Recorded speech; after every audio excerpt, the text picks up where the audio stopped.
So యాక్చువల్గా ఏంటంటే ఒకప్పుడు నేను నిజంగానే అమెజాన్లో ఎంప్లాయీ లాగా చేశాను.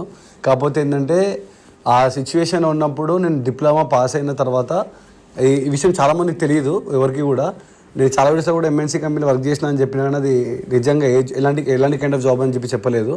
అయితే నా ఫ్రెండ్ ఒక అబ్బాయి ఉండి ఏ జాబ్ లేదురా, ఏదో ఒకటి చేయరా, డిప్లొమా డిస్కంటిన్యూ అయిపోయింది కదా, అది అమెజాన్ కంపెనీలో G4S సెక్యూరిటీ జాబ్ అనమాట. సో నాకు నిజంగా చాలా ఏడుపు వచ్చింది ఆ టైంలో.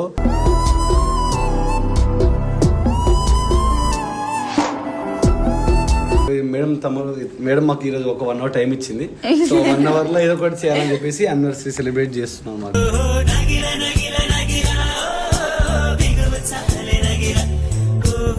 ది బెస్ట్ మూమెంట్ ఉంటుంది కదా మీ ఇద్దరిలో. ఏమంటారు, సికింద్రాబాద్ సైడ్ ఒక చిన్న షాప్ ఉంటే అందులో తక్కువ కాస్ట్ దొరుకుతుండే అని అప్పుడు చెప్తుండే అనమాట. రీల్స్లో దాంట్లో చెప్తే ఈఎంఐ కోసం R15 బైక్ వేసుకుని ఎర్లీ మార్నింగ్ వెళ్ళి 2 gold rings కొనుక్కొని గిఫ్ట్ చేస్తారు తెలుసా. ఏమంటారో నాకు నీకున్న ఇదిని. అవును, నీ గోల్డ్ రింగ్ బాగుంది, నా గోల్డ్ రింగ్ బాగాలే. అప్పుడు అక్కడ అది గుర్తిస్తున్నావా?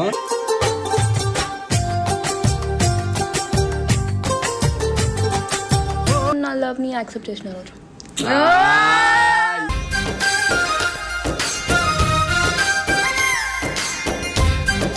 మెల్లగా వదిన కూడా యూట్యూబర్ అవుతుంది.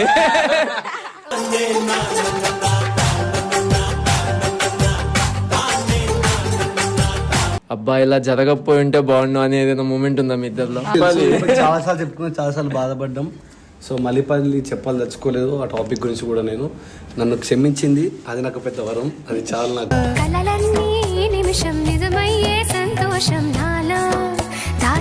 నాకు చాలా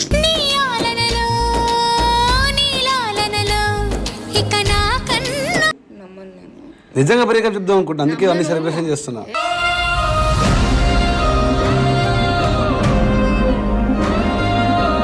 మమ్మీ ఇంట్లో పెళ్లి చూపులు కూడా చూస్తున్నా.